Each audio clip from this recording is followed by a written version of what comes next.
Ibu Bapak yang saya hormati, pertama-tama kita menjaga bersyukur kita kepada Allah Subhanahu wa Ta'ala karena siang hari ini kita diperkenankan untuk bertemu kembali di ruang multimedia ini untuk satu agenda penting, yaitu berbagi praktik baik implementasi 7 jurus PKH.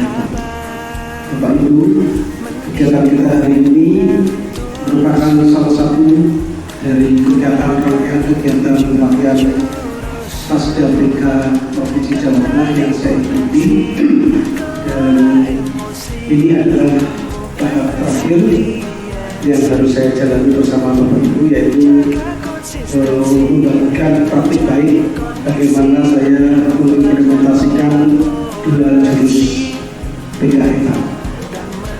Ada 7 jurus yang saya implementasikan bersama anak-anak 2 jurus. Dan pada pertemuan hari ini tentu saja saya berharap nanti semuanya bisa mengikuti kegiatan ini dengan sebaik-baiknya sehingga ada manfaat yang bisa kita peroleh. Karena ini bukan semata-mata untuk memenuhi kepentingan saya melakukan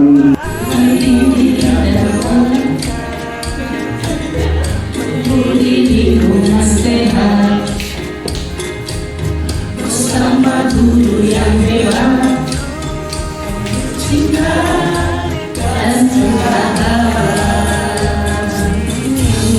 dengan tulus gunakan 7 jurus dan juga menggembirakan sebab bertumbuh harapan. Ayo kita wujudkan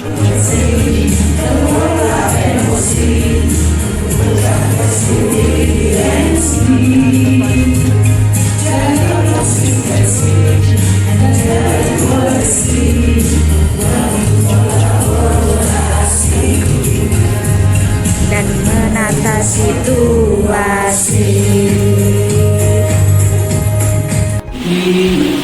Jenjang pendidikan dasar SDNI itu diselenggarakan oleh guru khusus yang dinamakan guru bimbingan dan konseling. Guru bimbingan dan konseling, kualifikasi akademik dan budayanya itu diatur secara khusus.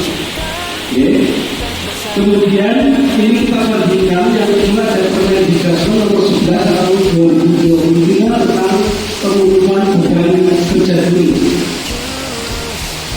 Dalam Permendikbud nomor 11 ini, di sana secara tegas ada poin yang mengatakan bahwa semua guru wajib menjadi guru yang selanjutnya itu disebut sebagai guru wali.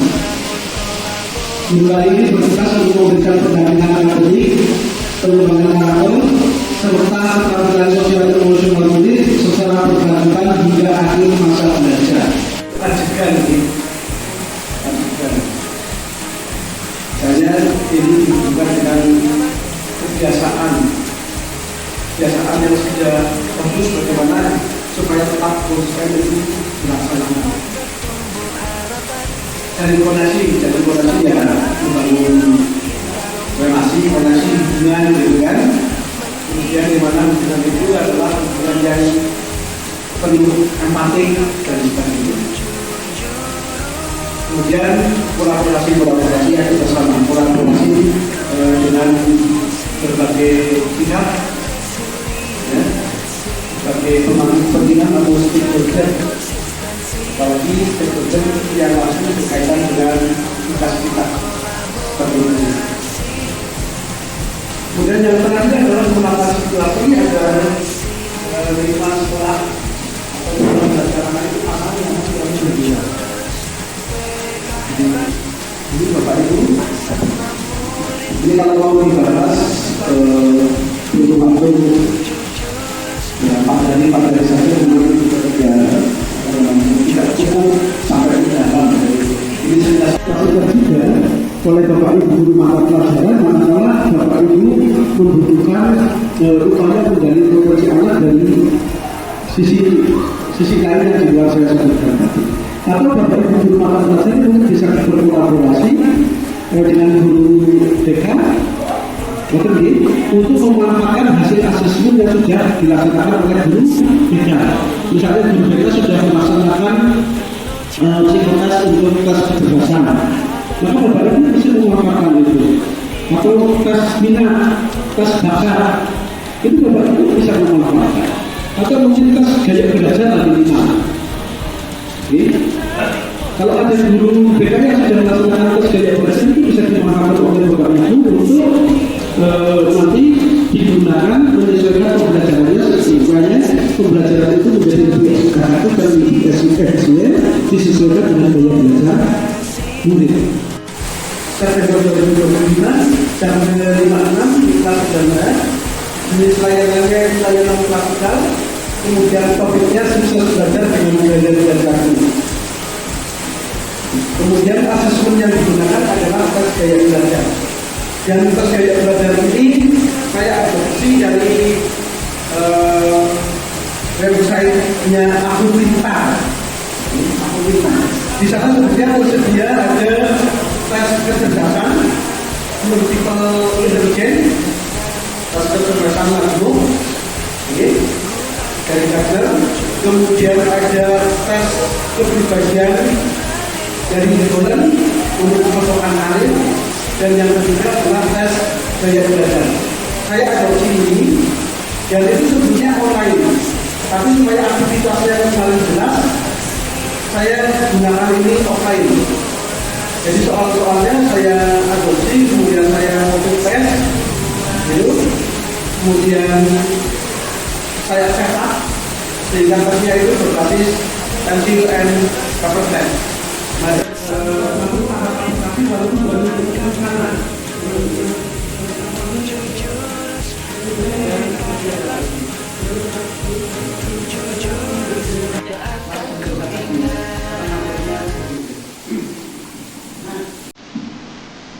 Di kelola emosi, aktivitas yang saya lakukan adalah membentukkan pas emosi, di mana anak dan anak-anak itu saya minta untuk mendengarkan sebuah cerita, dan cerita itu dibuat alur yang kopinya itu naik turun dari sisi emosi.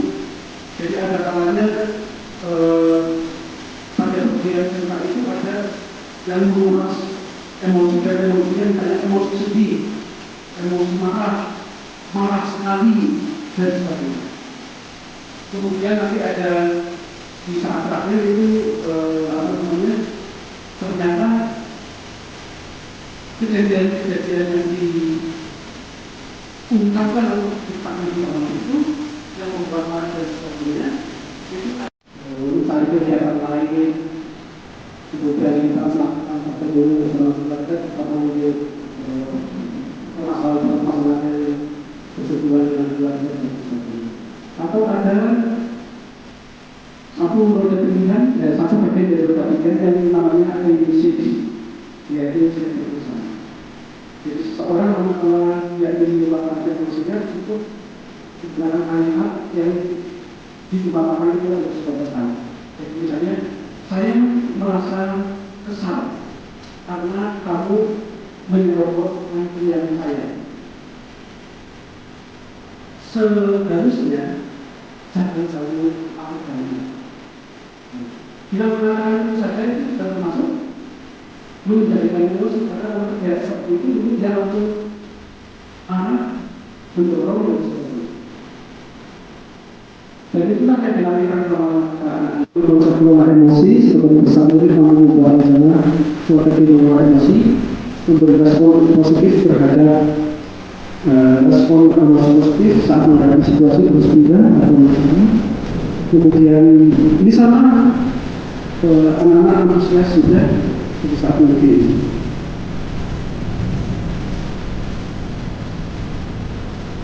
Jika waktu berada seperti itu, jadi murid mulai menunjukkan respon emosi positif pada saat pembelajaran, lebih dari proses menguapkan lebih emosi. Saya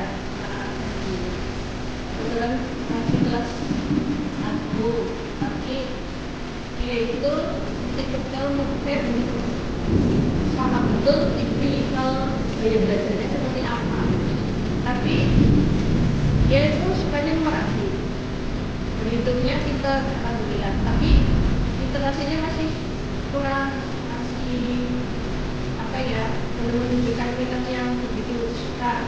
Jadi yang membacanya masih tertinggal gitu.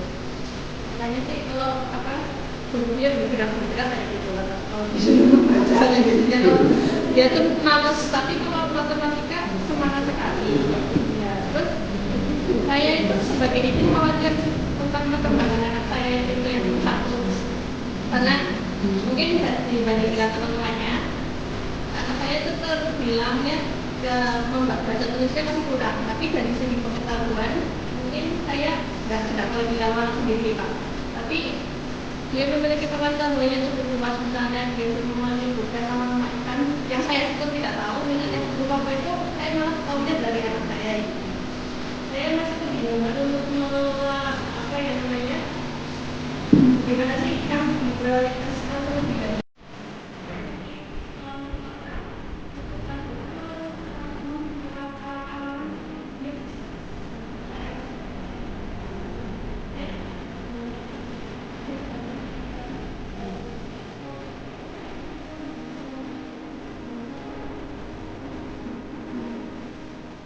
Ya baru itu tahu deh. Karena aku jadi tahu dia itu kan sama ada yang baru terus ada itu mau nggak.